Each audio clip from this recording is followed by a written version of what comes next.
I move to approve, Bob White. Thank you, Bob. Is there a second? I'll second that, Tom Hamilton. Great. It's been moved and seconded. Any discussion regarding the minutes? All right, seeing none, over to you, Julian. Mr. White, Yes. Mr. Hamilton, Yes.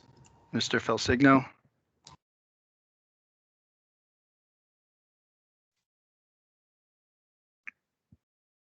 I'll come back to Steve. You're on mute, Stephen. Secretary McCaw, Yes. and Mr. Felsigno.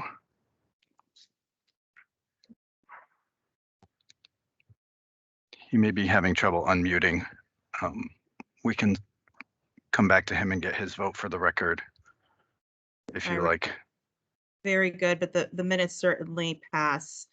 So the first item we have today is the review and discussion and update from the fire districts. Very happy to see Mayor Rossi and her team here today, as well as I believe the 3 fire chiefs have joined us today to provide us with an update on their steps to provide long-term sustainability for the fire districts. Just by way of background, you will remember that a fire study was prepared by ESCI all the way back in 2019 that included a number of recommendations to help address costs, address some of the long-term liabilities, and to create efficiencies. Going back to the memorandum of agreement between the City of West Haven and the Office of Policy and Management, part of that document, the city did agree to prepare a 3-year fire district plan and to submit that plan to the MARB, which they have done. This plan would look at creating a tri-district commission, analyzing services and functions and various organizational changes, including looking at revenues, expenditures, long-term liabilities for the districts. We did use Emergency Services Consulting International, and there were a number of recommendations that came out of that report from July 2019. Certainly the report recognized that the financial condition of each of the fire districts had reached a critical point, and some of the items that were identified to prevent any negative consequences for the community were to begin to look at some of the pension and OPEB liabilities, particularly the level of unfunded status, as well as other efficiencies that could be derived. The report they provided became a blueprint, and the fire chiefs that are here today are going to provide us with an update. They have been very collaborative and committed, and we are looking forward to getting an update on the status of their work and to discuss next steps. You have a handout that was distributed early this morning. It's a PowerPoint, which should be shared on the screen as the districts make their presentation. So with that, we'll turn it over to the City of West Haven to provide us with an update. Thank you.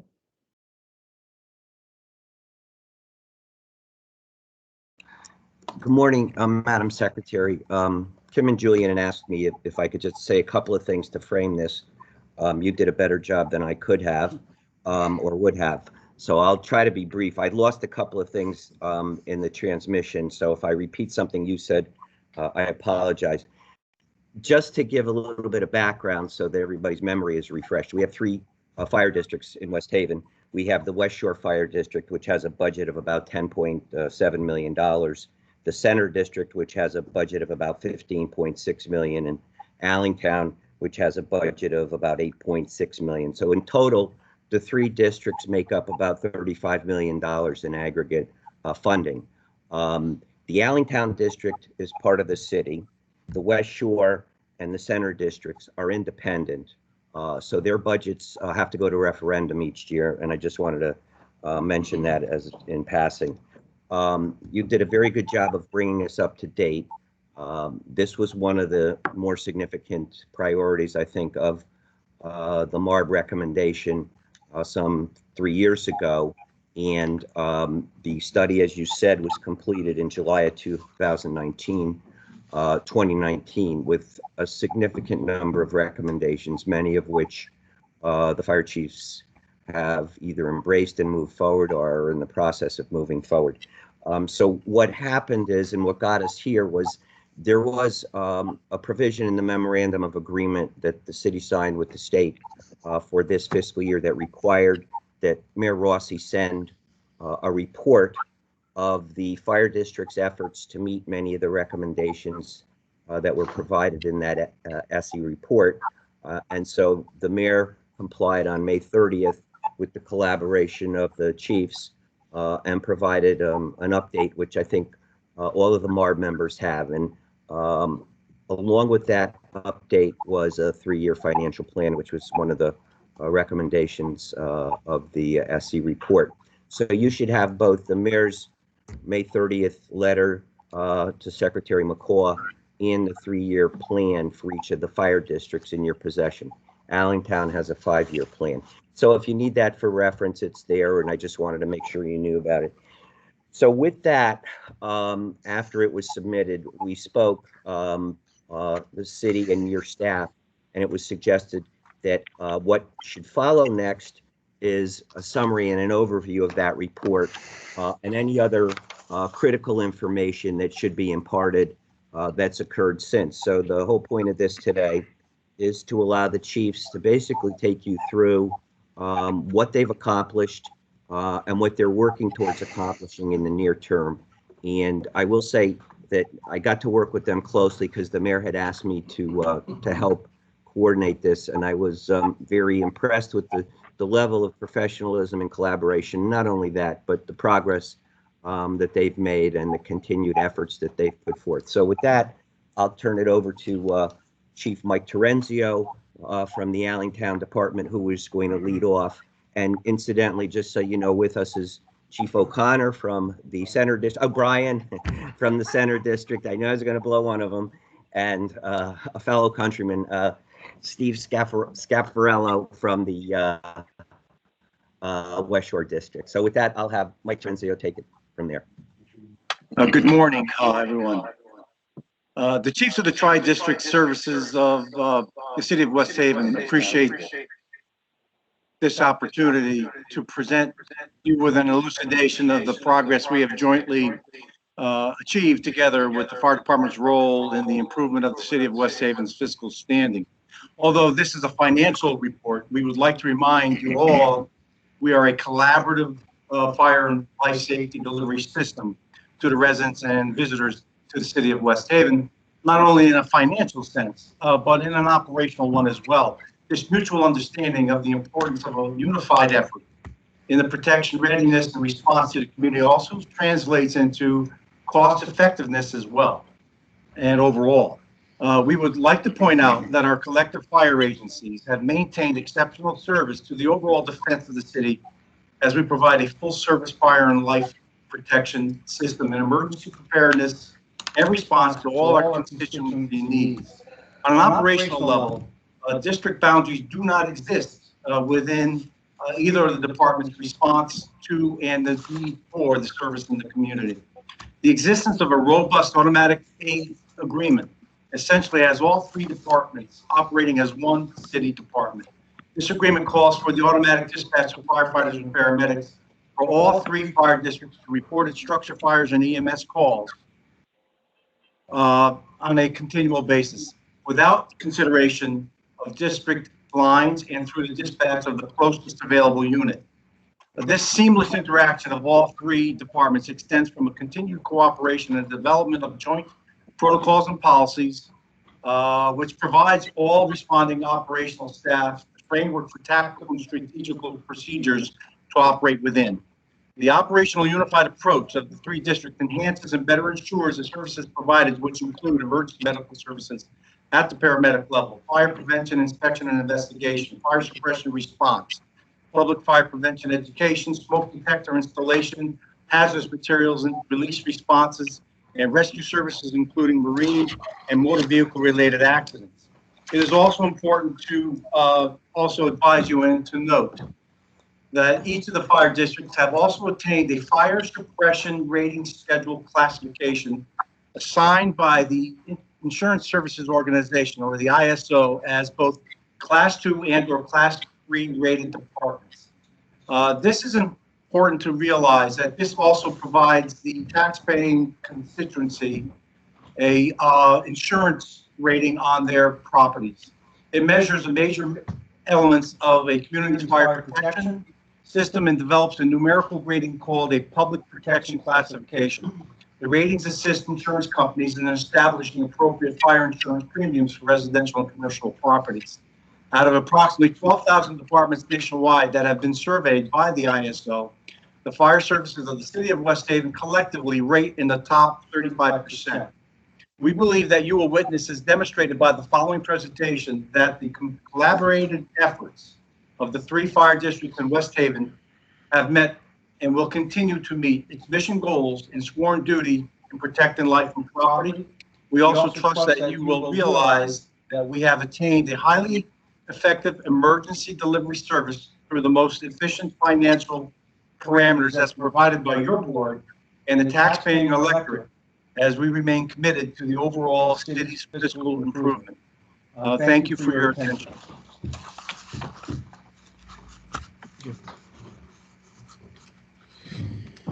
Good morning, Secretary McCaw, members of the MARB.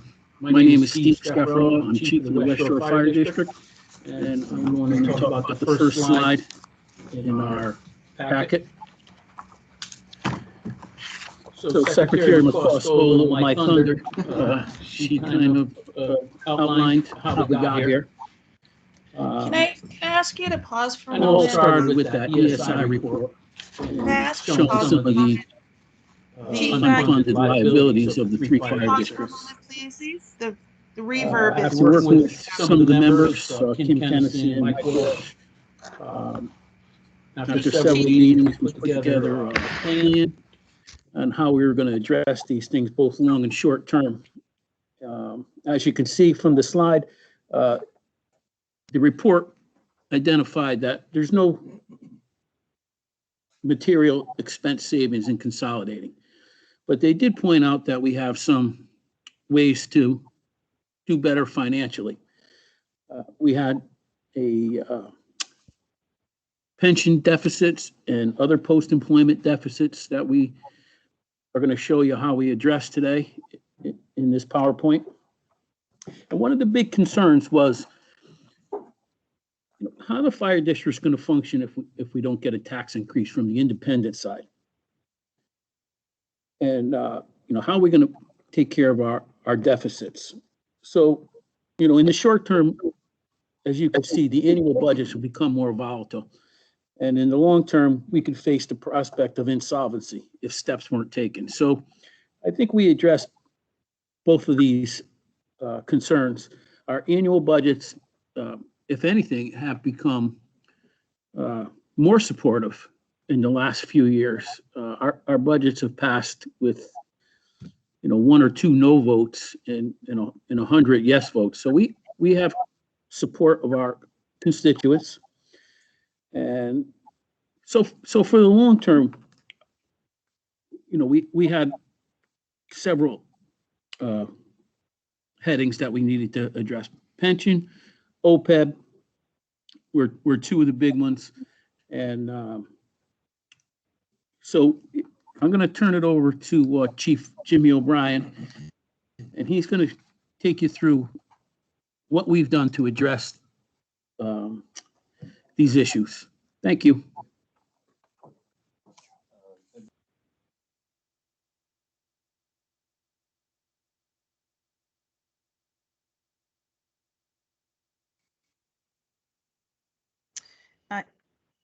Chief, if you are intending to present, we cannot hear you, so please do ensure that your mute button is. Hello. Thank you, Excellent. Chief There you go. Scaffarello. And good morning to everyone, and thank you for having us here today. Sorry about being on mute. Can you hear me now? Yes, we can. Okay. On the next slide, Julian, if you can bring that up. So it's titled Formal Tri-District Cooperation Begins. I'd just like to open with the Tri-District Cooperation has gone amongst us for many years, long prior before the MARB and the city started discussing the city's finances. But in since then, it's just expanded to the financial side, which we've all benefited from, and we've learned some valuable lessons. So that being said, some of our accomplishments, both recommendations from this board and from the ESCI study, will reflect in throughout this presentation. But one of the key ones that we were able to accomplish together was to form a tri-district fire commission. That has been established, and they have had regular meetings on a quarterly basis. So I believe they've had 3 or 4 meetings. So getting that established and having them meet and open discussions amongst each other is very critical. And I anticipate in the future that's going to create cost savings in the long run. January 2021, City Council adopts the creation of an OPEB trust. The City Council created the OPEB trust for the Allentown Fire Department, to which they have oversight. The West Shore Fire District and the Center Fire District, our Board of Fire Commissioners did the similar actions. We formed an OPEB trust. We registered it with the state, and we are allocating funds into that trust as a result of forming those, probably around December or January. As a result of the MARB's presence in the study, we have regular discussions with the mayor, the finance director, the OPM liaison, and I gotta say, Mike Malone. Mike's been very helpful with us. Mike's been very informative, and Mike's been very patient, and we appreciate his efforts. And Kim Kennison also. Kim really helped us at the beginning, trying to absorb the complexity of these studies and what we had to do on the financial side. So we continue to do that, and we continue to work together. Combined firefighting and EMT training. We've tried to work together as 3 fire districts, and we train together. We do our medical training together. As Chief Terenzio stated earlier, we try to work across boundaries to work as one unit when answering the calls from the community. We even have an elementary school in town where the Board of Education has allowed us to use. It's not being used as a school any longer, but for other things. And they gave us a classroom for the times when we want to train all 3 districts in a classroom together. In addition, we have the New Haven Fire School right on our border, which we all go down to on various occasions to, again, train together. Joint purchasing process is established. We've always looked to try to have some common purchases together, whether it be hose or equipment. If one department's ordering hose, we'll try to piggyback on that and order that together to save money and be more efficient. One of the big obstacles is the next one: standard SOP and SOG policy manuals. We have 3 districts, 3 departments, and we work so closely together. We now sit down on a regular basis to provide SOPs and guidelines for our members, so it's consistent across the board for all 3 districts. And one of the big examples I can give you is COVID. When it hit us last February, we had the unknown. So the 3 districts, along with the union and our health department, all got together, and we made sure that we were all on the same page, and we vetted out what the best practices would be. And we do that with everything we do as a joint effort from the 3 districts, including back in, I believe, 2010, the 3 districts banded together to make sure our fire marshal offices all work together on the same format. We have SOPs for that, and we have agreements across the board with the 3 districts and the state of Connecticut that we can operate 3 departments, 3 fire marshals' office as one in one community, and that was quite an achievement. It says establish joint grant application procedures and enhancing opportunities as a regional entity. What that is, the AFG grant was the Assistance to Firefighter Grants, or FEMA grants. And each individual department has the ability to apply for grant money for whatever equipment or training they may need. In our case, we're able to take the 3 districts, apply for a grant together, and it classifies as a regional grant, which enhances our chances of being successful. Currently, the 3 districts under Chief Terenzio and Allingtown's support submitted a grant for SCBA's for the 3 districts across the city. That grant is still in the process, but it's just another example of how we work together to meet our needs. So some of the next steps we're looking to do is finalize a selection of single source apparatus supplier for the Tri-District. And what we're trying to do with that, and Chief Terenzio will speak a little more on that in a minute, is trying to, as we order apparatus, instead of doing it separately as 3 different departments, we're trying to get a plan together where we find a single source vendor that we can make purchases over in the next, say, 3 years. So if we need 3 or 4 pumpers or ladder truck, if we can work together, there's probably some considerable savings if we can work together for, again, 1 vendor. As far as revenue expansion, we have for many years worked together to try to bring in revenue to offset our tax base. One of those things we do is a rescue billing, or bundle billing, as we call it. Rescue billing is if we run a scene and we're there for a considerable amount of time. And one example would be if we're on I-95 with a major truck accident or something to that effect. We're up there for several hours and we use multiple tools and equipment. There's a format for us to bill the insurance company of the trucking companies to bring back some revenue for our and replace the equipment and then time there for the firefighters.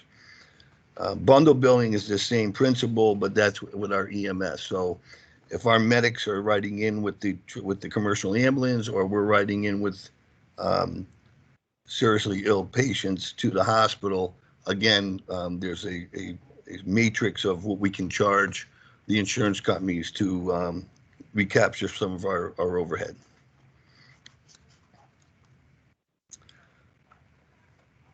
Again, we're looking to we evaluate it on a regular basis. Our first responder responsibilities relative to bundle billing, and we're constantly monitoring that. Actually, the 3 districts together put out RFPs for a 1 single company to do our bill collecting.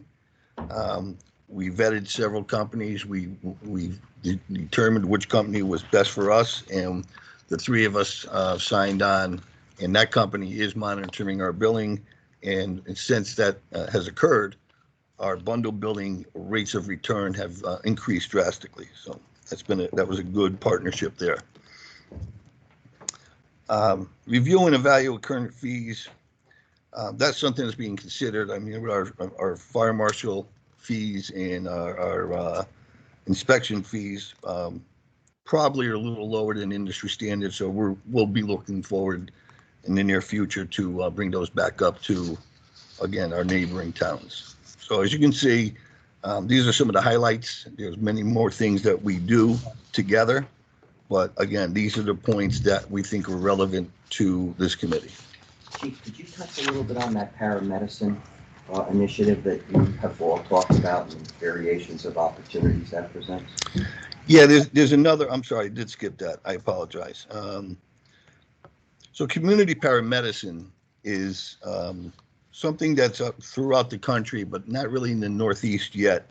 And we're hoping to get legislation pushed through the state of Connecticut in the near future to enable us to explore that possibility. So community paramedicine is another component to our system that we currently run. And what that would do is community paramedicine, the paramedics can go out into, again, the community, into the homes for patients who need to be evaluated for slips and falls, or if they need to be monitored for their blood glucose, wound care, anything post surgery when they go home, rather than going to a facility, they go home and the medics can go there and, again, address their needs and come up with a plan for them to get them stable.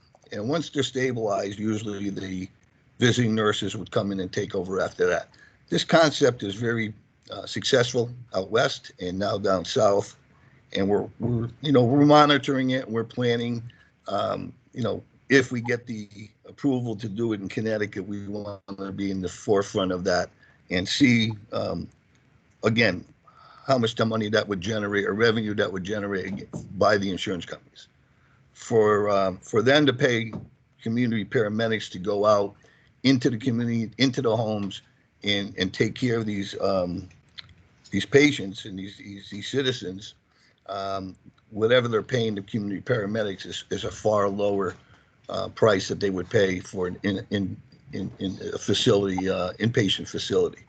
So those are the things we're looking at, amongst others. But I really think community paramedicine is the future. It's not going to be a huge moneymaker, and it's not intended to be a huge moneymaker. It's intended to alleviate some of the pressures of the emergency rooms. It's designed to free up beds in the hospital, and it's more importantly to get people home in their comfort zone and be able to be treated by professionals and with loving care and proper protocols.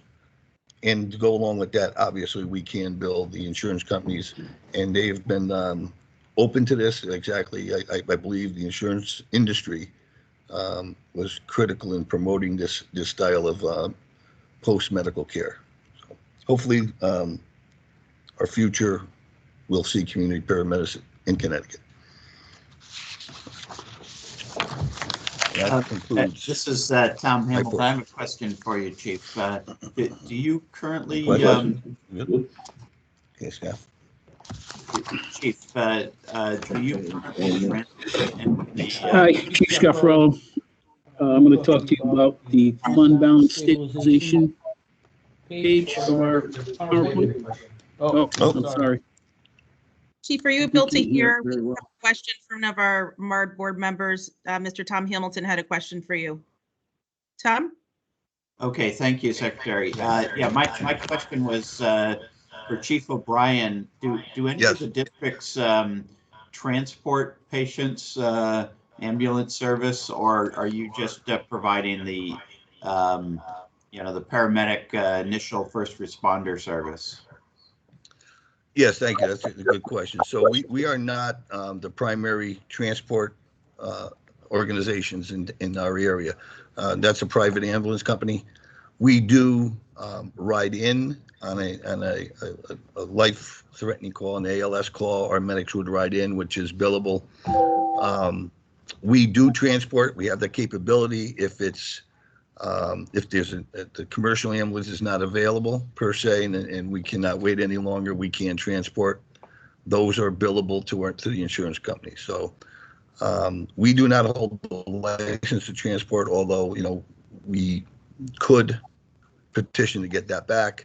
But right now, bundle billing is strictly when we ride in with the commercial ambulance, or if we transport when they're not available. Okay, great. Thank you. One additional question, and that is, do any of the districts presently charge a plan review fee for, more significant developments that require fire marshals sign off on development plans? Yes, we do. And what we did when we before we had this agreement together from, say, 2010, all three districts had different rates and different percentages. So currently, we have the same fees for inspections and for plan review. And those are the things that we're going to look at to see if, perhaps we can boost those fees a little bit. But yeah, we do that for the plan review and inspections. Okay, great. Thank you. You're welcome. Madam Secretary, can I ask a question? Steve Helsigner. Anybody else? Go right ahead, Steve. Sure. So I just wanted a little bit, and this is just for myself, some you seem to be having these collaborative meetings. Is there a set agenda for these meetings? How do they work? Well, yeah, generally, it's both. It's informal and formal. Informally, we'll discuss whatever's trending at the time and to see if there's an opportunity to meet. And if we do, the chiefs get together and we'll talk about what it is we can work together on. And most importantly, for the OPEP part, Mike Malone's been very good at setting up meetings with us, as well as Mayor Rossi and her staff bring us in to the discussion when it comes to the, setting up the OPEP or paying for the, how we're addressing our pension and so on and so forth. So I just think it's a little bit of both. It's formal and informal. So there's no specific quarterly meeting or bi-monthly meeting. It's just whenever people feel it's appropriate. Well, to get together and discuss something. The tri-district board has established itself as to meet quarterly, but they also have provision that they can meet within certain parameters. They can meet on an emergency basis earlier, but at a minimum, they would meet quarterly. We do, as you know, the city council meets twice a month, and the board of fire commissioners for each district meets monthly on all certain days. Allentown's board of fire commissioner meets, my commission meets once a month, as does West Shore. Okay. It just seems that the three chiefs are the people that are the best proponents to get yourselves in better financial shape. And so I think it's great that the three of you are working together. The other question I have is, with some of your joint purchasing, what type of percentage savings do you feel you might be able to realize collectively in your, putting your power together? And so there's the second part of that question. So whatever you do, it's hard to pinpoint a definitive percentage because of the structure of pricing for equipment and certainly the apparatus. But we feel that if we can jointly purchase from one manufacturer for our apparatus, we can see a significant savings. We buy 5 or 6 fire apparatus over a 3-year period. To us, that's a lot. To the vendors, maybe not so much, but there is quite a bit of savings. And even like today, it's hard to even pin down the manufacturers on the cost savings. Unfortunately, post-COVID, the parts and the prices are driving up, so we're trying to pin it down a little more. But I think we can save, and I'm going to take a guesstimate, couple $100,000, maybe. Is that fair? Well, that's great. So my next part of that question is certainly realizing that there's a need to work on the pension issues. Is there a way, and I'm not sure about the accounting on this, but just a suggestion, you might want to look into it when the three of the chiefs get together with your finance people. Perhaps that estimated 200,000, if that is that much, or if it isn't that much, whatever it may be, maybe that can be the savings, or whatever savings that you do realize can be somehow filtered into adding towards or mitigating your pension issue. Just a suggestion. Yeah, absolutely. I think that along with any other revenue that comes in, I believe our boards and the city are taking that to heart, that we need to address our OPEP and our pension. I think you'll see it through the presentation that over the last few years, we made a significant change and contribution to that. And if we do have surplus funds, I trust that those items will be a priority. Great, thank you. That's a great segue. That's a great segue to the next phase of the presentation, because we'll want to dig into the pension issue. I will note, just to echo the remarks. Signo? Can I just Can you hear- add one thing? I'm sorry, can you hear me? Can you hear me? I can hear you. Can you hear me? Yes. Great. I Let me just, finish that statement there, Michael. To echo the remarks of Steve Belsigno, what a lot of organizations will do is they will adopt surplus investment policy so that a certain portion of your surpluses will be committed to going back and paying down pension debt. So the state of Connecticut obviously has a volatility cap where a certain amount above and beyond, a reserve fund threshold goes and pays down pension liability. So one way to formalize this is to not just have it kind of be on an ad hoc basis, but to actually adopt a policy so that it actually continues beyond, the longevity of the current leadership. So that should be one thing that the city considers, is to actually formalize use of surplus, use of efficiency cost savings for reinvestment back into the pension to further address the unfunded status. All right, Michael, you wanted to comment. Go right ahead, sir. thank you, Madam Chairman. I just wanted to have the chiefs augment something relative to the question that Mr. Falsigno asked. He asked about the savings estimate through joint purchasing, but there's a whole host of other benefits that they identified. And I'm just going to ask you, if you could, to look at page 7, and then I'm going to ask one of the chiefs to just explain a little bit more about the efficiencies and the spillover benefits of being able to have this uniform purchasing policy, specifically when they're buying heavy equipment, which they're about to do, and the benefits of the additional benefits of that. So I don't know which chief, but I was hoping you could do the joint apparatus purchasing on page 7. Yeah, we're moving to joint purchasing. Again, I'd like to add to Chief O'Brien's comments regarding joint purchasing. And as you all may or may not know or realize, one of the most expensive pieces of equipment for us to meet our mission goals are fire apparatus, which typically are to last 15 to 20 years, depending. And I would also like to give you the benefit of my perspective of coming in from the outside this past year and working with these two fine gentlemen that helped me protect this city in our district.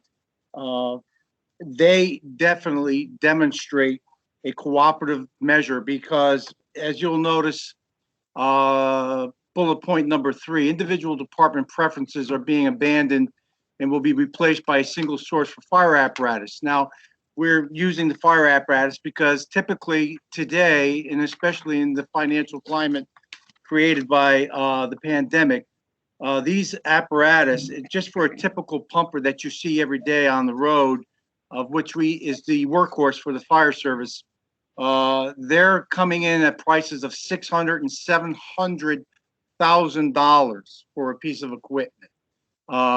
Together, the three of us have identified we need to come up with a process where, and again, I may also add, for those of you that may or may not understand the desire of firefighters and their apparatus, it's the single most prevalent demonstration or sign of a firefighter's pride is their apparatus. And the myriad of things that you can do with apparatus today can drive the cost significantly higher. So that bullet point number 3 is very important for you to understand. As we answer Mr. Falsigno's question, yes, there are a lot of other things that we are purchasing that we are realizing a cost savings. And by going to a single supplier, we're going to try to exercise the cost consideration benefit of a vendor when we're buying multiple, and in this case, multiple apparatus. We have also all signed on to the HGAC, the Houston Galveston Area Consortium, as end users, which the city also is a part of Sourcewell. Typically, that translates into sometimes 10 to 15% cost savings because it's a contract that vendors get involved with. But we are also right now in the throes of negotiations with a few major apparatus vendors because the City of Allentown Fire Department, we have a $571,000 grant ready to be used towards the purchase of a piece of equipment. But we've got an extension through the federal government not to exercise that contract just yet because we're waiting for a decision on both of the other districts as to their needs. And we are developing, and it's almost near completion, a standard vehicle type from one vendor for the combined fire services of the city of West Haven. And it's a generic thing. And if Allentown wants to spend, or if West Shore wants to spend a little bit more for a little nuance for that particular piece of equipment, he can do that. But the general cost will be held together. So moving down right now, this is also indicative by that the independent preferences being dropped, because currently in the city, we have 10 major pieces of equipment that are made by 6 different manufacturers. That tells a large story, because who likes Ferrara, who likes Pierce, who likes Smeal, who likes, I mean, there's at least 10 to 12 different manufacturers of fire equipment. Now, these rigs are supposed to last us 15 to 20 years, depending on use. The city of West Haven is starting to see an increase slightly, as came out of the ESCI report. We've all increased in our runs by about 2.7 to 3%. Now, that starts to weigh a toll on our apparatus. But we're trying to reduce the 6 different manufacturers to 1. And I think you could all understand without me boring you with the amount of benefits that we can get with that. But obviously, we can then go to the same vendor and increase our parts purchasing power and have a larger stock inventory. That will also enhance our responsibilities and operationally through joint training. And very often, and it just happened prior to my arrival here, the Center District was borrowing a piece of equipment from the Allentown District, but it was a different piece. So we had to go through a training of their staff to understand how that works. With a single source, it's again seamless, because the training, you train on the same, if the Center District trains on the same piece of equipment, they can simply borrow ours and also be acquainted with it. It fosters a better collaborative effort. But from my perspective, and I'll end it with this, coming in from other operations and disciplines for being in the fire service for longer than I want to admit, I'm just not ready to stop. But when I first arrived here, knowing what the structure of the city of West Haven's fire services was, it's like it's one department already. The fostered work collaboration was amazing, and having witnessed the operation at one of our first major fires, which we all, by the way, respond to support each other in establishing a command post. I thought there was 3 different departments here. There are, but they operate as one. And we intend on doing that with the fiscal portion of it as well. And as Chief O'Brien alluded to before, we have reason to believe that we may be quite successful in a $481,000 federal request to purchase SCBAs, the tanks we wear on our backs. All of us collectively have 57 of them that need to be replaced. So as Chief O'Brien already alluded to, we're going to do a joint purchase on that. And I don't want to put the cart before the horse, but we have reason to believe we're going to get it. A $481,000 grant to purchase 57 Scott Air Pack and bottles and collectively distribute amongst the 3 of us. And that was done through a regional process, as he had just explained. And the only reason I know this is because the federal government doesn't usually reach back out to an applicant and ask for a little bit more information and clarity unless you are in the hunt and are probably going to get the money. So again, I'll end my portion of this presentation. It's not just the apparatus. We are using the apparatus because it's the single most expensive piece of equipment in which we need to do our job. And we are doing it together, and we are dropping our individual department preferences. As being an old firefighter myself, nothing more exciting and a demonstration of our pride than our apparatus. So thank you. Thank you, Chief. Madam Chair, if I may. Sorry, Frank, if you could hold for a moment. First of all, thank you for the presentation with respect to your joint apparatus purchasing. I have direct firsthand experience with helping the Hartford Fire Chief replenish the fleet, if you will. These are significant and costly investments for the replacement of the apparatus. And certainly the fact that you are combining your strategy for purchasing, it's a best practice. Whether you can quantify the % savings or not, the fact that you are doing this jointly and securing a contract to the vendor to make these purchases should be resulting in cost savings. The second thing I would know is the fact that you are jointly pursuing the AFG grant with the feds helps you to demonstrate the dire need for reinvestment that is a citywide view and something that the feds will likely look upon more favorably in consideration of your application. So with respect to those two progress points, they are certainly well recognized. They reflect financial best practices. And obviously the extent to which you do achieve savings, you probably have some areas of reinvestment. I do want to move our presentation along today, given that we're at 10:48. And there are some other areas of your deck that we're interested in learning about, such as the underfunded pensions. So if we could continue to the next item on your in your PowerPoint, that'd be greatly appreciated. Thank you.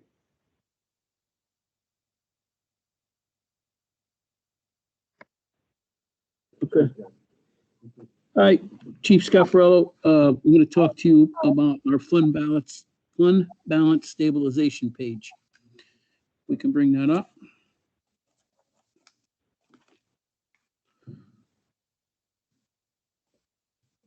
Okay, so as you can see the chart, our fund balance comparison from fiscal year 18 to fiscal year 20, we've increased our fund balance across all 3 districts.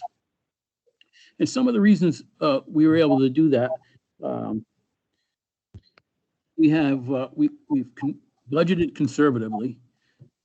We've had some issues with our motor vehicle tax and our pilot funding being taken away for several years. And so we had to adapt to that, but through budgeting and you can see that we were able to get a grant for our motor vehicle funding. So just a quick background, the state had passed a motor vehicle cap. Cities couldn't charge more than a certain mill rate. So, we budgeted our grant list, let's use 10 mills.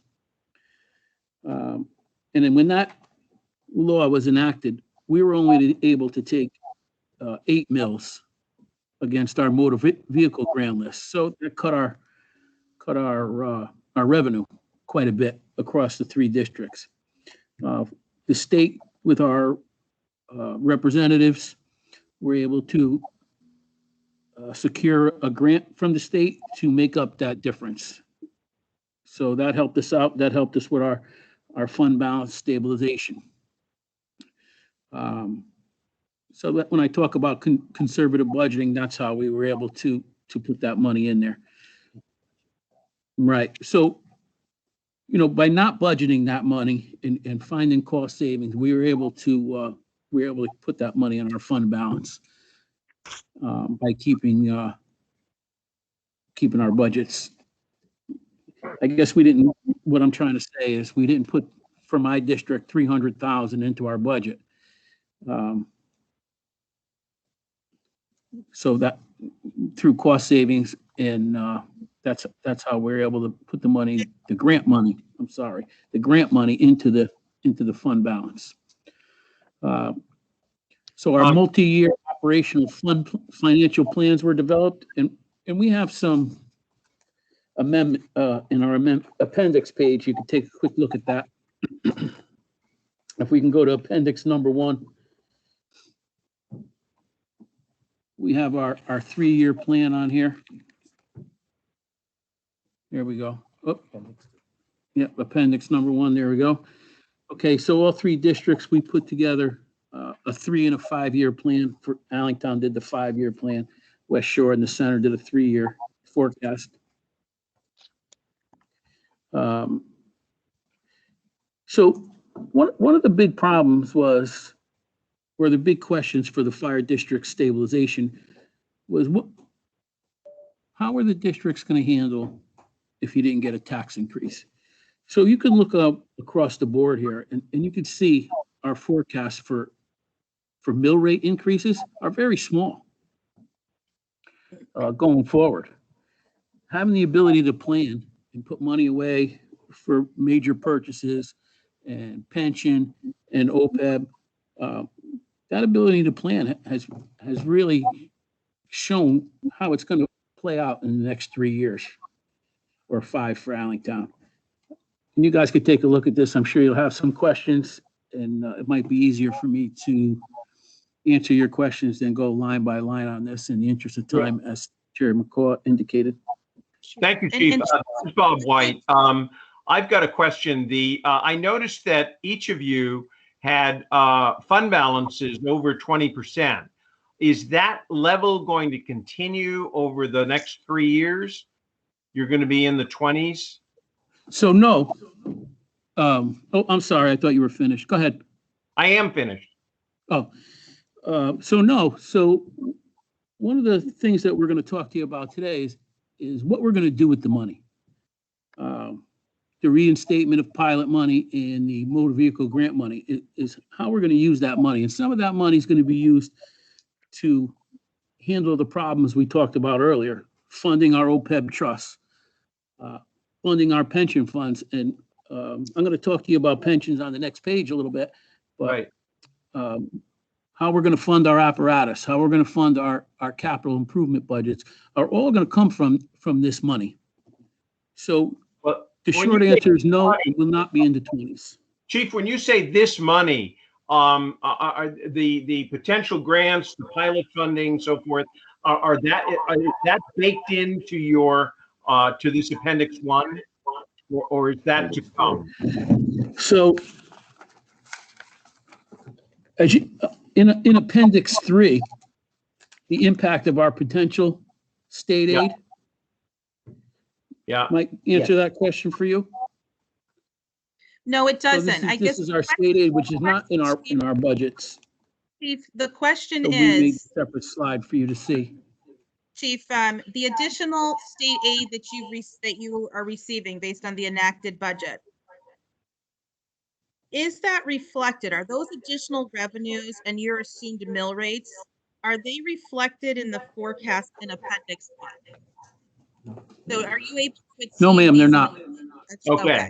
All right. Okay. So and again, if I think this is the right time to talk about it, but I have never dealt with the notion of a fund balance that might be too big.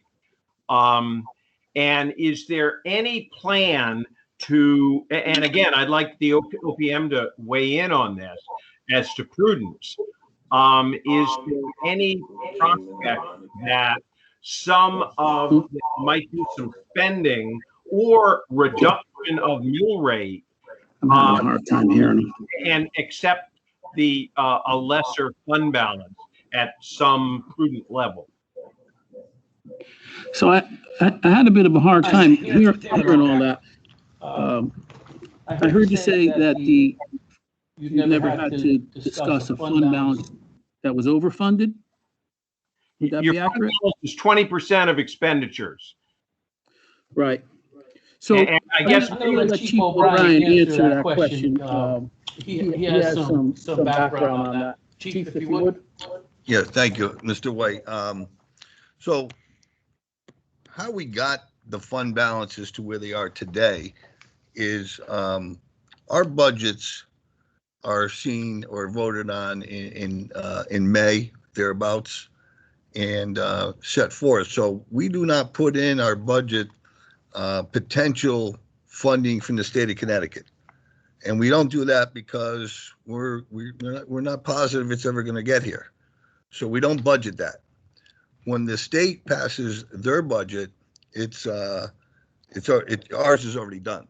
So when that money does come in and it is in into our financial accounts, we put that into the fund balance for our districts. Great, So, got it. That money there is for, again, the OPEB, the pension. That's what we're used. That's what we started. That's where we got that money from, as you'll see later on. When from my department, we put $500,000 into our pension last year. We got that money from our fund balance, fund the state grant funds. Now, when we get in essence, state money, we're being told that the balance, pilot money and will be you're coming our way that. this year. Okay. I think we're having some challenges hearing you, Bob, but what we're hearing from the chiefs is that due to the timing of the state passing their budget and the timing of when the fire districts had their budget passed, when they don't have a confirm of what the increased state funding level is, they're not building that into their budget. So they're tucking that into fund balance. Okay. One of the next steps, however, one of the clear next steps, and the chiefs are touching upon this at the surface in terms of here are the types of investments we'd like to make in apparatus. Yes, we're meeting our ADEC and we want to make supplemental payments. We're creating an OPEB trust. But one of your clear next steps to the three chiefs and to the city is we need a second discussion that goes a little deeper, that takes into consideration the most recent valuations, that shows a 30-year projection of your ADECs and how that is improving your funded status, coupled with the additional resources you're receiving and the extent to which you want to invest more into the pension payments, into the OPEB payments, and your apparatus. That is one of your next steps, is to kind of bring these pieces together, show the additional funding that's not baked into your budget, and how you'd like to invest it and how it's going to ultimately achieve those longer term goals, which is to increase the long-term sustainability of the pension fund and certainly to make progress with the OPEB. That doesn't necessarily do it. It does lead the way for that next level discussion. As far as how OPM sees a fund balance, We can't hear it. Yeah, we're having trouble. I turned it up. as far as how OPM sees a fund balance of 20%, that is a very healthy place to be. In fact, the Government Finance Officers Association recommends a fund balance of 15 to 20%. Ouch. So that's a good, many municipalities don't ever get there, but you are there. So now you have to now begin to look at your areas of risk and begin to really put your emphasis on your areas of risk, and pension and OPEB are your greatest areas of risk, which is why we've got to get to this next step of how to take these additional revenues you're receiving and these efficiencies and layering that into a financial plan that shows the solvency of the pension fund and your OPEB commitments.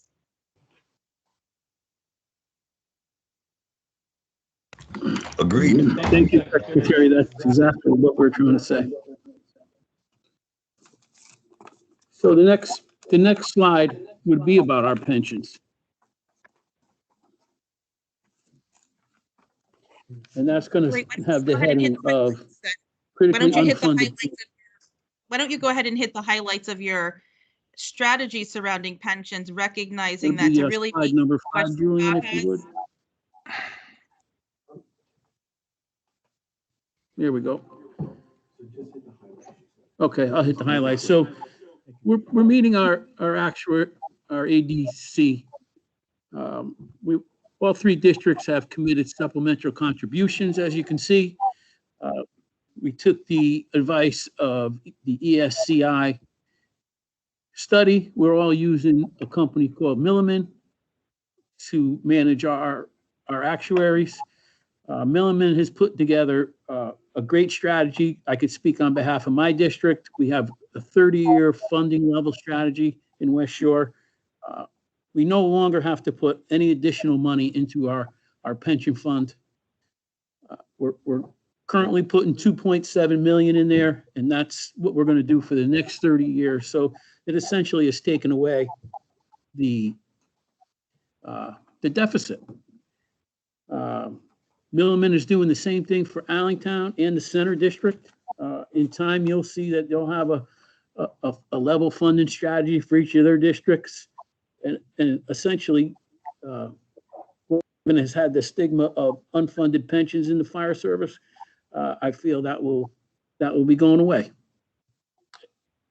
And then, all but 6 of my firefighters are in the Connecticut Municipal Employees Retirement System, which is funded. We have no deficit for that. And I feel that we're all moving in the right direction, Chief. I'm sorry. Yeah, both the Center and West Shore are in this state of Connecticut Municipal Employees Retirement System. Allentown is basically out of the pension business, as they're in a 401k for all their new employees. And I don't know the percentage, Chief Terenzio, how many members are on 401k currently versus defined benefits, but it's very small. So yeah, 10 of the 20 are in on 401ks there. So, West Haven has done a great job as a whole, getting out of the pension business, funding our deficits. All 3 districts have funded and started OPEB trusts for growth. So I feel that we've addressed the large items that were identified in the ESCI I think I study. Frank Chaplinsky's going to jump in and talk a little bit about finance. Also, Chief O'Brien wants to make a comment.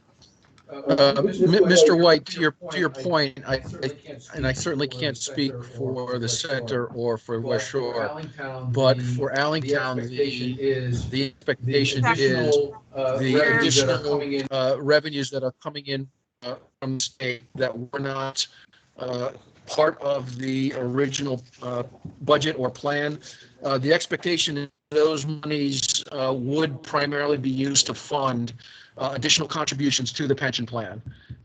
It would be imprudent for us to receive these monies and only grow the fund balance without addressing the liability that faces the department. So at least from the Allentown side, and I know I've spoken with the other chiefs, that is a primary focus of kind of this extra revenue that's coming in, not to jeopardize the operations, but to where we can, without burdening the taxpayer, use that to address the liability issues. Thank you. Madam Chairwoman, if I can also chime in. I'm sorry. Yeah, I heard you support that. One of the things that you may want to talk about down the road is, once you identify this quote extra money, how much you're going to allocate to pensions, how much to OPEB, how much to CapEx, and I'd like to throw another one in there, which is reduction of the mill rate. And again, you have to set the priorities of that, but that may be something that would be worth discussing if you can do it. I agree 100%. Thank you. Great. I see. So if I may, Madam Chairwoman. Chief, 1 moment, please. Ms. Shaw? What'd you say? Thank you, Madam Secretary, and thank you to the fire chiefs and folks from West Haven for walking us through this.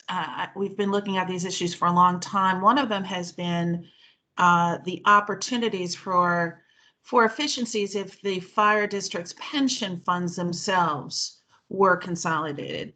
I know we've thought about, is there some benefit to merging the assets in a way that can allow for a more expansive investment strategy. I think folks on the call know that, funding pensions is not just about the money you put in, it's about the money you put in and how you invest it to grow over time. So I know we've talked about the possibility of that there being a formal study of that. So I'm curious to know if one of the chiefs could comment on that. And I also wanted to just make a point about, and to follow on the suggestion made about really kind of providing a more detail around what the specific funding levels are, what the projected contributions are, because there may be times, depending on different market conditions, where you can get more bang for your buck by putting any funds, over a reasonable threshold for the fund balance, for putting it toward OPEB versus the underlying unfunded liabilities. Or, it really does depend on what the interest rates look like, what your capital needs are. So just I think where the advice of this subcommittee and the overall MARB is going is that we want to make sure that the districts kind of look and can be very strategic and tactical with the resources that they have. There's very important progress that's been made. I know that there's a lot of reference made to the ESCI report. That was before I joined as a designee. So I'd like to get a copy of that, as well as the valuations for each of the fire districts, because that will tell us a little bit more around, what the forecasted expectations are. So if someone could talk about the consolidation piece for the management of the pension assets, I'd appreciate that. Okay, Madam Chairwoman, I can probably touch on that if you like. So right now, we are looking at opportunities for investment. To do it all as one would be problematic, but we're also looking to perhaps have a single investment agency or company that we'd all use, but in a separate sense. That's the way it's structured by our home rule and by contract.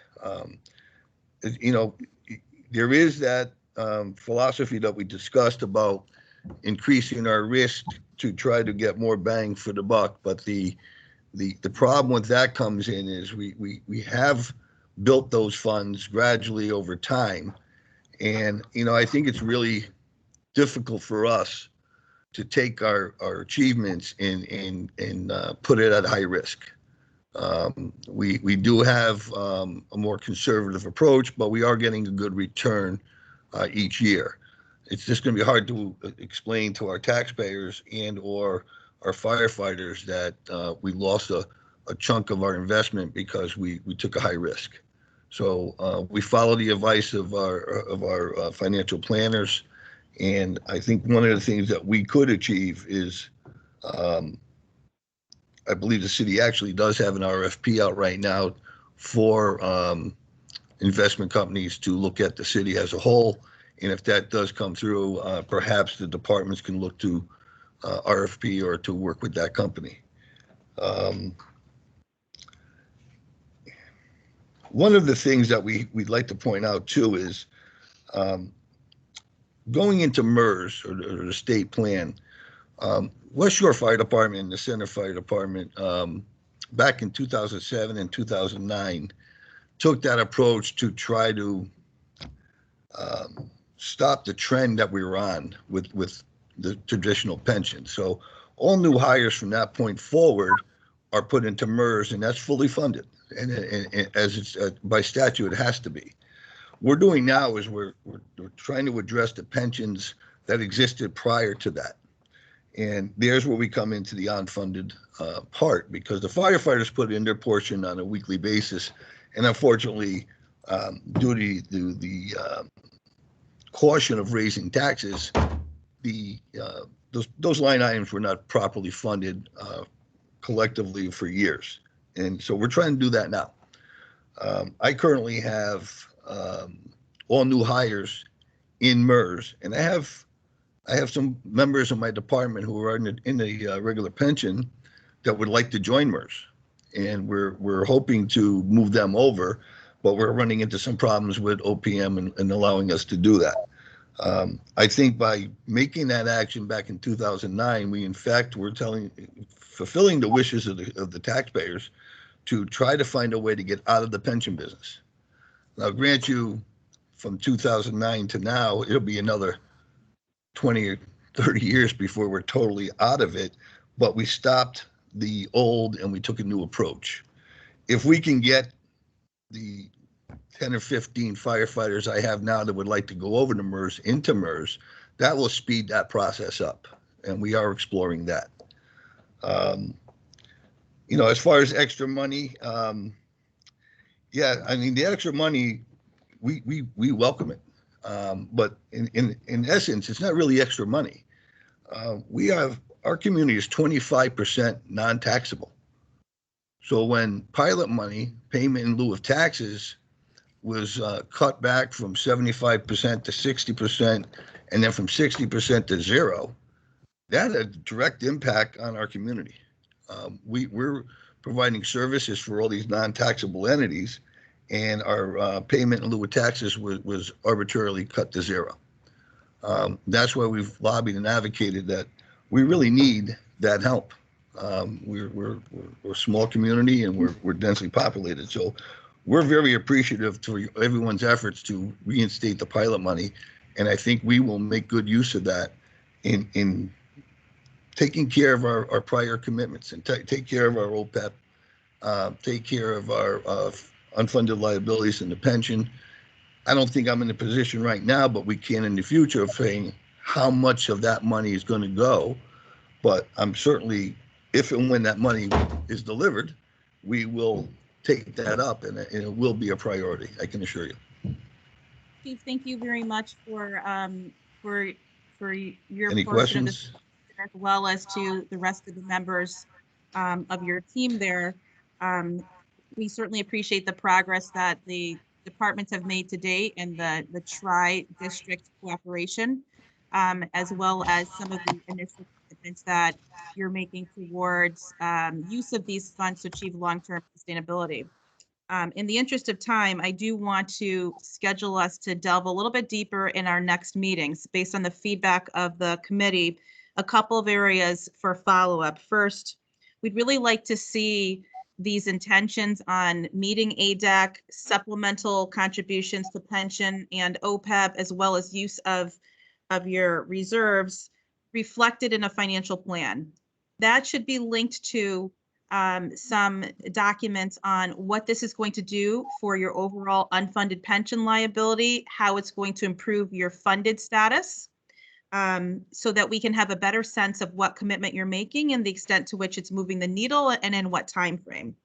Secondly, based on Ms. Shaw's contribution, we'd really like to do some follow-up on your investment approach, allocation mix, and those particular strategies, and understand how the three entities are working together on that. And I'm sure that Ms. Shaw will certainly make herself available in between meetings to help support that. The third is a reserves policy being formalized that shows a long-term commitment towards use of excess funds above maybe a 15 or 20% fund balance, and how that will go back into paying down unfunded liability above and beyond your annual ADEX. Again, all significant best practices towards ensuring that you're able to meet the commitments to the employees. And then my team would be happy to do some follow-up with you on the MERS issue, and any issues that you're having there with pursuing that particular item. So with that, if there are no further questions, we're going to conclude. We will add the follow-up to our next subcommittee meeting so we can delve a little bit further into the pension, OPEB, and apparatus strategy. And if there are no other questions, we're going to move on to a review of the ARPA funding overview and city priorities. Any other questions for the fire chiefs before we do that? Okay, excellent. And I am going to be turning this over to Ms. Kennison. I have to jump off for another commitment, and along with our Madam Shaw is on as well. So over to you, Kim, and great job, West Haven. Look forward to further work on this. Thank you. Thank you, Madam Secretary. Thank you, Secretary. I'm going to ask everyone to go on mute if you are not speaking so that we don't have the background backlash that's causing us some video issues today. The next item on the agenda is to talk about the ARPA funding overview and city's priorities. Julian has provided us with a very nice overview of the ARPA funding. I am going to turn it over to you since he did the heavy lift of pulling all of that information together to walk you through his write-up on the ARPA funds. Julian. Thank you. I'm also responding to somebody in the waiting room trying to get them, but I don't see them there. So if you see them, Kim, can you let them in? Will do. Will do. Thank you. Bear with me a moment.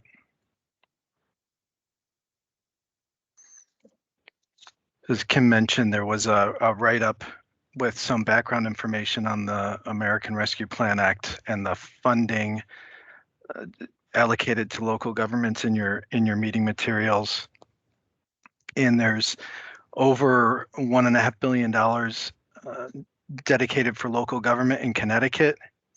About 690 million of that was originally allocated for counties, and due to the fact that the Connecticut does not have a functioning county level of government, the decision was made to essentially direct that to the cities and towns. So there's a combined funding distribution table on that on the handout that shows each of the 3 municipalities that are under the MARB's oversight and how much they are getting, through both the municipalities allocation plus their portion of their respective county allocation. In this memo, you can see that West Haven, between the 2 sources or the 2 streams, is slated to receive about 29 million. The U.S. Treasury issued some guidance on the eligible uses for those funds. They issued an interim rule in May. They've issued some supplemental FAQ documents since then, and we don't have a date for the issuance of a final rule, but we know that the comment period for the interim rule has closed, and hopefully that final rule will resolve some or all of any remaining ambiguities in the rule. You'll see from the handout or from the memo that there's 4 broad categories of eligible uses. I'll just tick those off. The first category is responding to public health and economic impacts, and that's actually, it can be broken down into 2 subcategories. So there's the public health impact, which would include uses or spending on addressing or mitigating the spread of COVID and prevention, medical expenses. There's a series of eligible uses that fall under behavioral health care and mental health. In the economic impact section, this would apply to spending and measures that address the negative economic impacts of the public health emergency for both households and for businesses. And some of the eligible uses would be, assistance to unemployed workers, rental assistance, eviction prevention, loans and grants to small businesses, and especially aid that's directed to specifically impacted industries such as hospitality, restaurants, tourism. There is the second broad category that is premium pay for essential workers, and that's an additional premium payment for workers that fall under the category of essential workers, so hospitals and healthcare workers, nursing home workers, workers involved in food production, grocery stores, restaurants, category for sanitation and janitorial workers, workers in transportation and transit, public health and safety, and so on.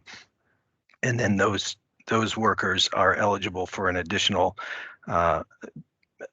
premium payment of up to $13 an hour, and there's a retroactive component for for jurisdictions that wish to offer that sort of looking backwards.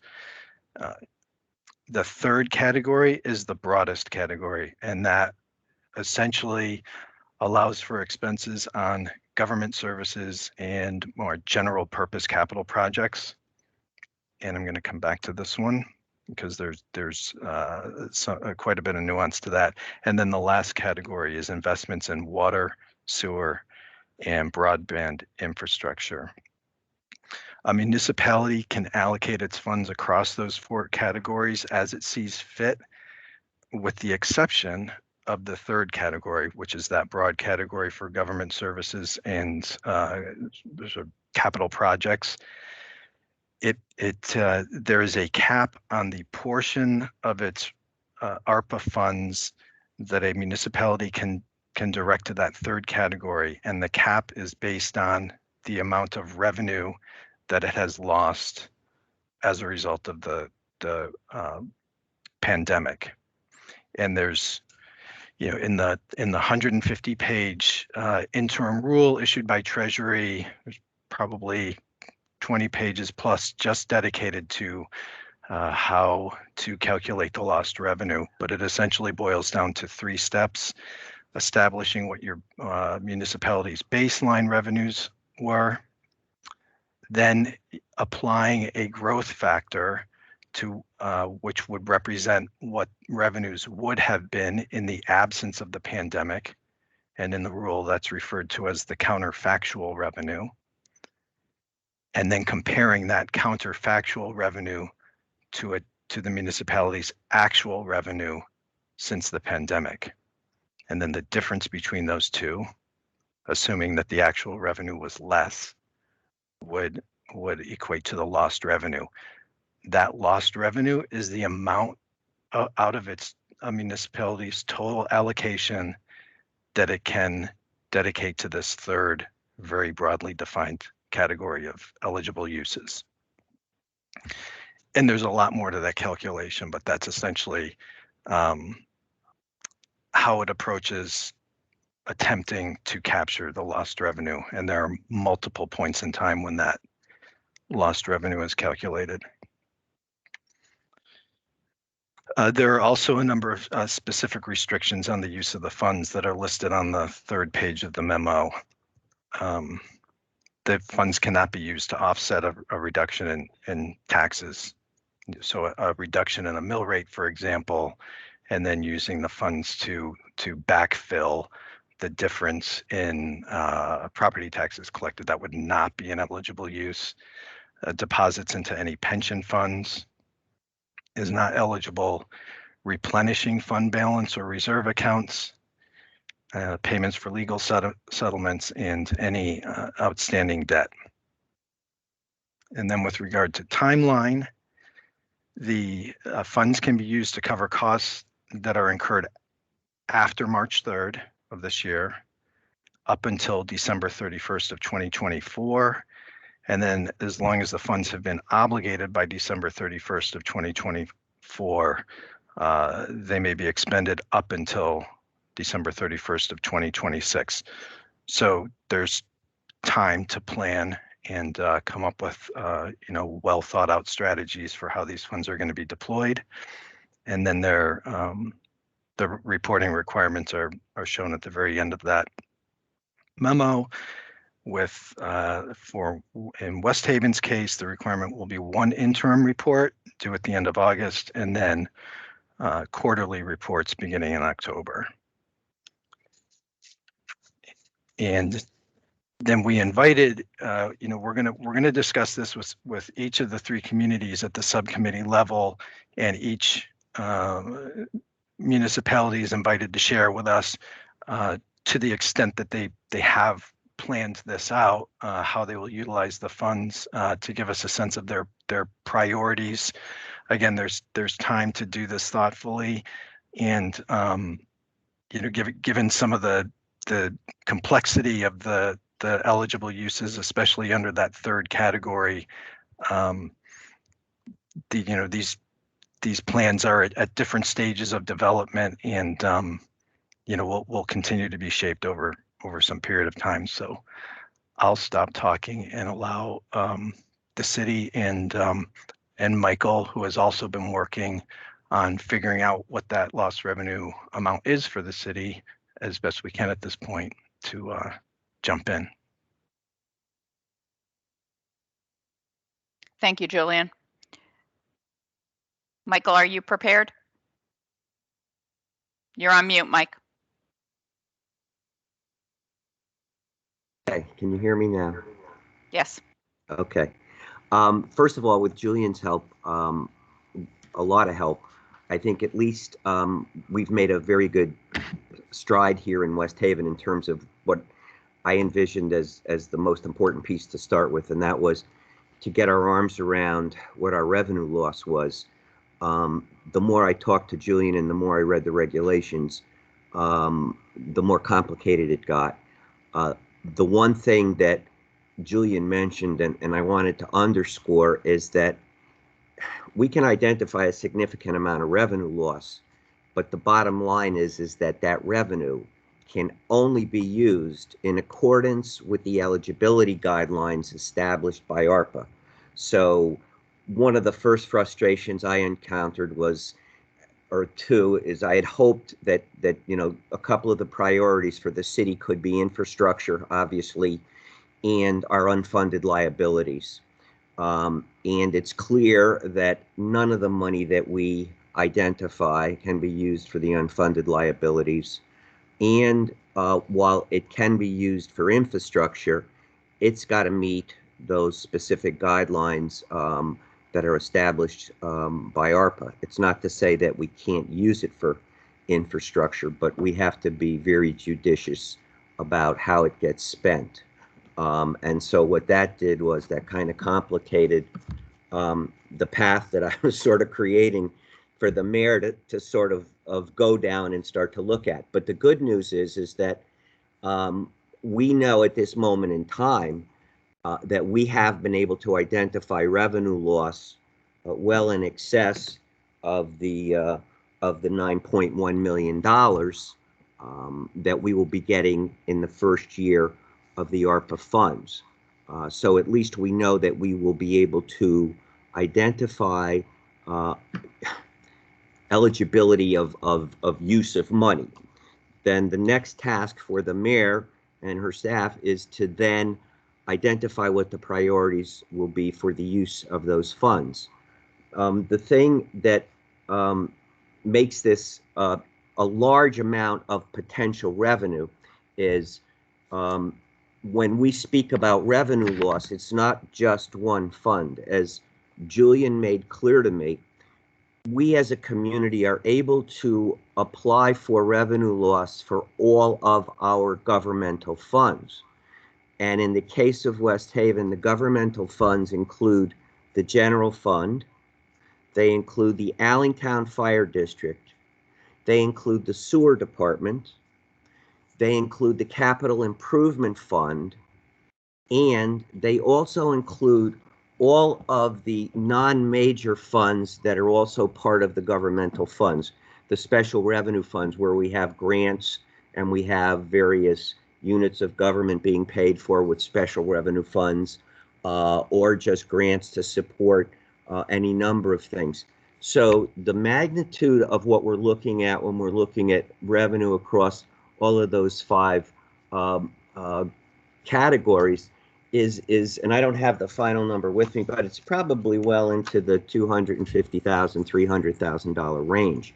So that's why when we look at revenue loss, we're able to at least identify and justify the fact that the city has, in fact, based on the criteria that Julian had outlined to you earlier, exceeded the $9.1 million that we're getting in the first year. So we know that we can cover it. And now the secondary part of this is for the mayor, as I said, and her staff over the next couple of months to decide how they want to allocate that on a percentage basis. And I think that one of the things that we obviously are going to look at are the programmatic areas of our government, and use those at least as a starting point for how we will be at least considering the distribution of the money. At least that's what I would advise her. And then obviously take it a step further and look at the other opportunities we have. Funds can be used for special districts. Funds can be used for third-party agencies, nonprofits, and also for the business community as well. So we have two pieces to this puzzle to look at, not only the internal needs of the city, but the external opportunities to help agencies that in many ways support the city, but don't get city funds either directly or indirectly. So what Frank and I have been doing is looking at some of what other communities have done in terms of starting to establish a plan, a model, to bring together all of these elements of the organization and the external community, come up with some way of at least beginning to identify the needs and the opportunities to use these funds, and then also to come up with some criteria so that when the money is distributed, it's based on some clear guidelines and expectations on the part of the city. The other part of this that I was going to mention is the fact that what we're realizing as we look at the analysis more clearly is, first of all, we have to meet our own expenditure needs. When we close out the year, we will probably have spent about $480,000 more on COVID expenses than the $1.2 million that the state provided us with. So I think the state gave us 1.2 and we spent about almost 1.7. So the first thing we're obviously going to look at is to make sure that all or most of that money can be covered with the ARPA funds. The other thing is that in the 22 budget, the city appropriated $1,575,000 to help balance the budget as revenue, okay? So there's a second draw on this money. So before we even look to draw down that $9 million, we want to cover the $480,000 from last year and the $1,575,000 that we appropriated as revenue in this year's budget. So those are a couple of the other things that we'll have to consider. Now, the good news is the city's going to get significantly more money in the pilot program, the tiered pilot. The mayor and the finance director did not budget any more money in that pilot account for this fiscal year than they did last fiscal year, not knowing what the ultimate increase was going to be. The ultimate increase is about $1.8 million. So that's another large amount of money that Frank and the mayor will have to deal with in terms of, do we take the $1.5 million from ARPA to meet that ARPA revenue, or do we use the pilot tiered money to make up that $1.5 million, and that way we don't have to draw it from the ARPA fund. So we want to first decide how much we're going to have available for the first year, how it's going to be used, and then obviously go forward with trying to come up with a plan to get as much feedback from those areas of government and outside of government that we know have needs and eligibility for these funds. But at least we know at this moment in time what our revenue loss is, and that to us was the most important piece of all of this, and that's the starting point from which we'll be able to build from.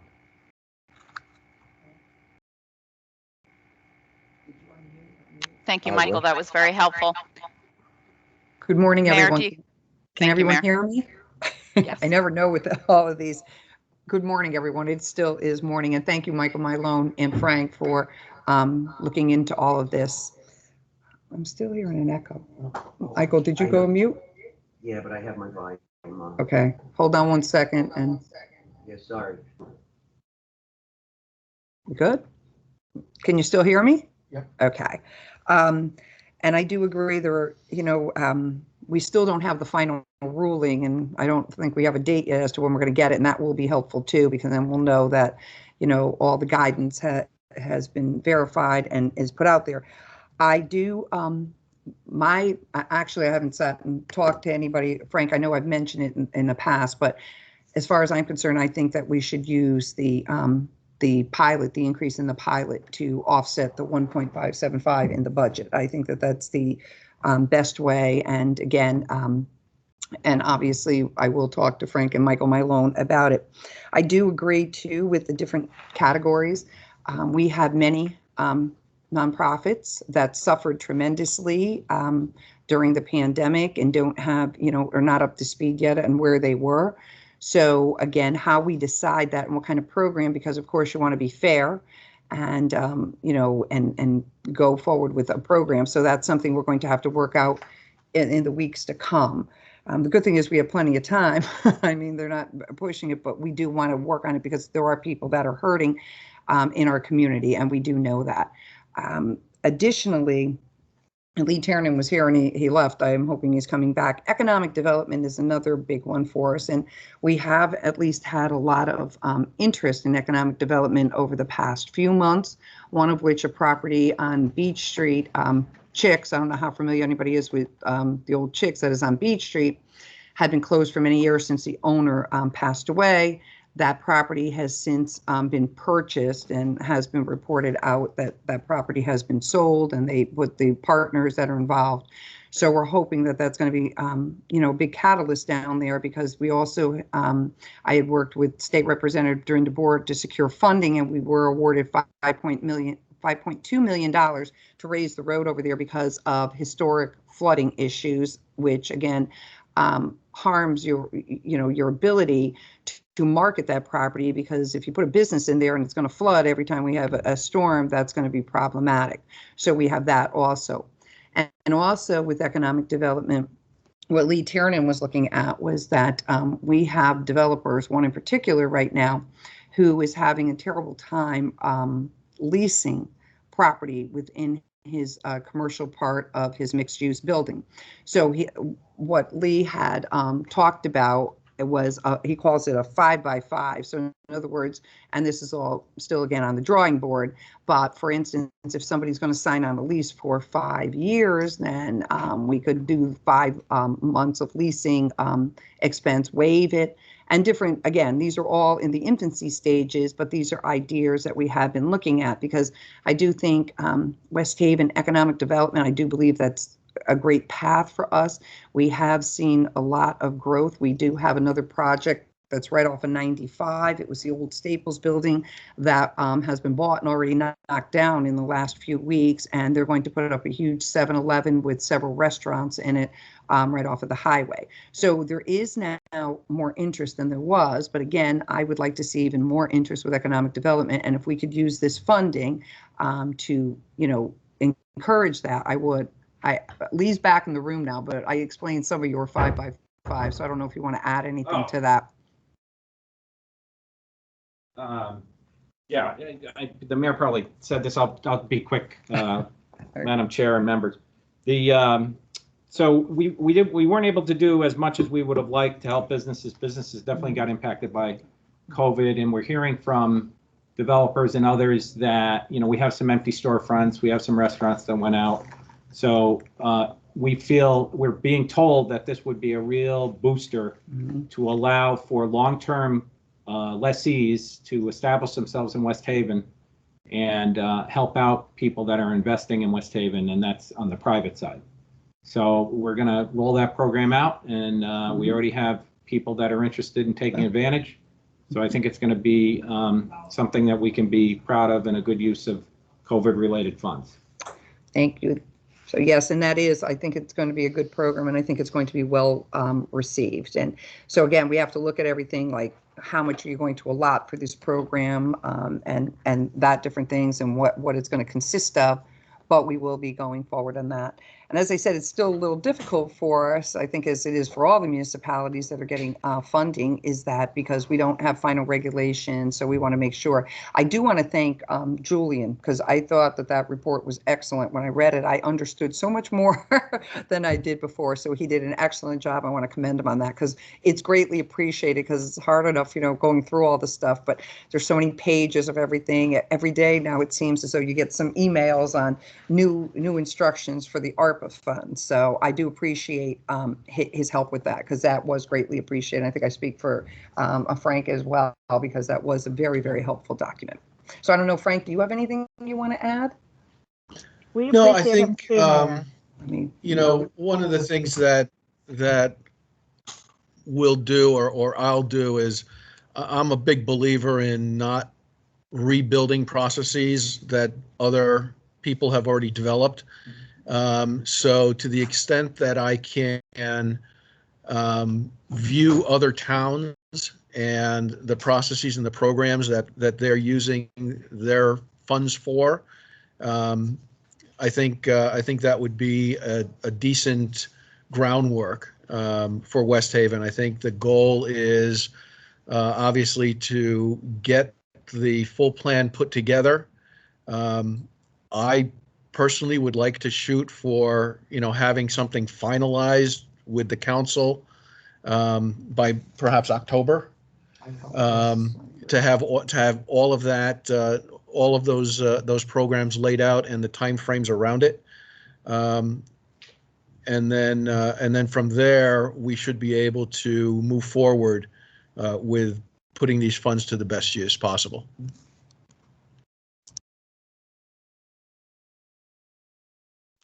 Thank you, Frank. Christine, did I see that you wanted to make a comment? I apologize. No, it's all right. As sorry. Mayor Rossi was expressing gratitude to Julian, I said I wanted to add we appreciate him too. Definitely, we definitely do, and I know that is a lot of work and definitely a lot of conferences and seminars that he's had to attend, as well as his own personal time and energy to try to get educated on these new regulations, so that we all can share on his knowledge that he's learned from this. So it's we're great, not just in that area. We need Julian, and so we are definitely grateful for all of his help here. Any other comments or questions from the board members regarding ARPA and this part of the presentation?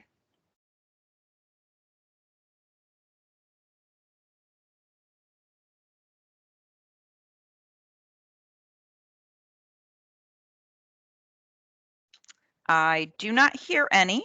Then we can move on to the next agenda item. And the next agenda item is other, if we have any other business that we would like to bring up today. Mayor, if you and Lee are still there, one of the items that I would look for a quick update, and it doesn't have to be formal, is the special taxing district. I know that you put in for that during session, and I was just wondering if we could get an update on that, please. Oh, I can't hear you.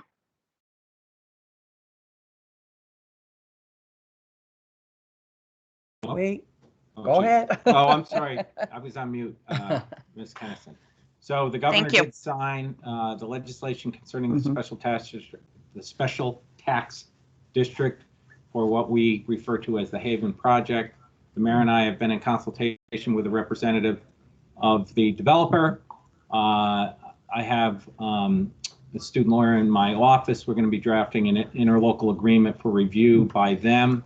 And they're going to probably use a more high-priced counsel to draft, to review that. But in any event, we're going to move forward with that. I'm trying to target, we're not going to make, the next city council meeting is less than a week. So I'm not going to be able to have it on for there, but we'll try to target a review of that by the end of August meeting.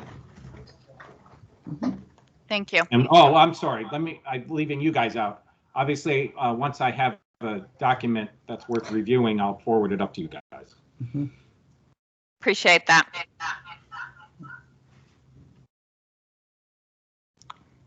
That's all I have for other business. Does anybody else have any other business that they would like to share today? Or questions on? Yes. I have a question, Ms. Kennison. I joined a few minutes late. I just wanted to make sure, were the minutes approved with changes to the headings? Because They were, each said. they were approved. Okay, because the heading said Hartford Subcommittee, and I think they meant West Haven. I just want to make sure that was captured. It was not captured, but if they did, we will make that correction. Okay. Just the 2 minutes I saw reflected that the heading said Hartford, but the body referred to West Haven Subcommittee. Good catch. And that's all I have.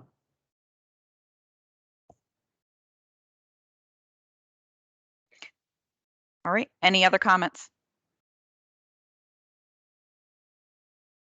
Then can I get a motion to adjourn this meeting today? So moved. Thank you, Christine. How about a second? Second. Thank you, Bob. All in favor? I don't think we'll have any discussion. Aye. Aye.